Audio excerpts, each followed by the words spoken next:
All right, super quick update here. The Supermicro board came in a day early.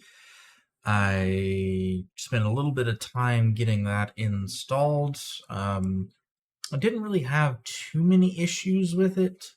The issues came later and with the memory. So, uh, referencing back a couple of weeks, I grabbed some ECC DDR4 memory from eBay and plugged it all into the new Supermicro board and got all kinds of weird fun errors. And so a little bit of troubleshooting later, I found out that of the 4 sticks that I got, 2 of them were bad. And so I started a case with eBay and we're going to get this all sorted out. But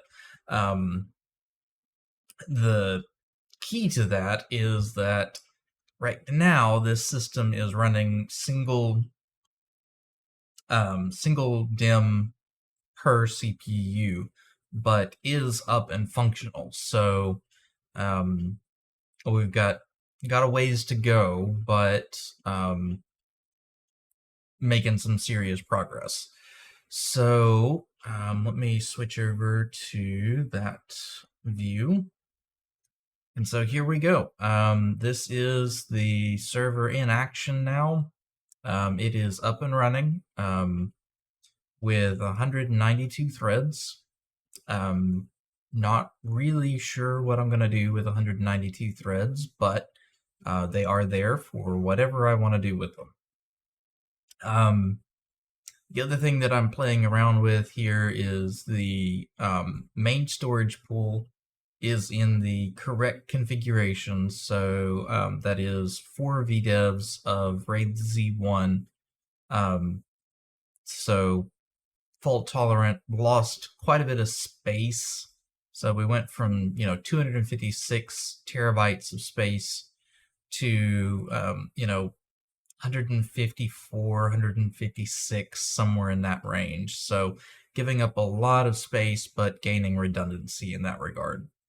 The other one down here is the Nvme pool. So this is something that I'm playing around with is 4 Nvme drives in a little PCI Express card that I'm not sure how I'm going to get this set up. I could set these up as slogs and caches for the main pool, but I'm thinking it may be better to set this up as its own pool and then write this data to the main pool on like a nightly basis or something. And so I can catch data very, very quickly, run the edits off of it, and then back it up to the quad, on a regular basis. So with that, that's all up and moving. Memory, of course, like I said, is in limp home mode, but is operational. I was really concerned about that because I've only got 2 sticks working. So, but it is up and functional. Things are running. It's just nowhere near the bandwidth that I should have. The other really great part is the Supermicro board seems to do a much better job than the Asus board of fan control. And so it's running now in the same rack, same configuration, with way more CPU grunt than it had before, and it's quieter now. So, and you can see here the temperatures are not bad. I mean, it's idling right now, but it's fully usable as is. So this is we're seeing peaks in like the 60 range, which is, again, not bad at all. I was really bashing on the coolers before, and I'm thinking it may have been a mounting pressure issue.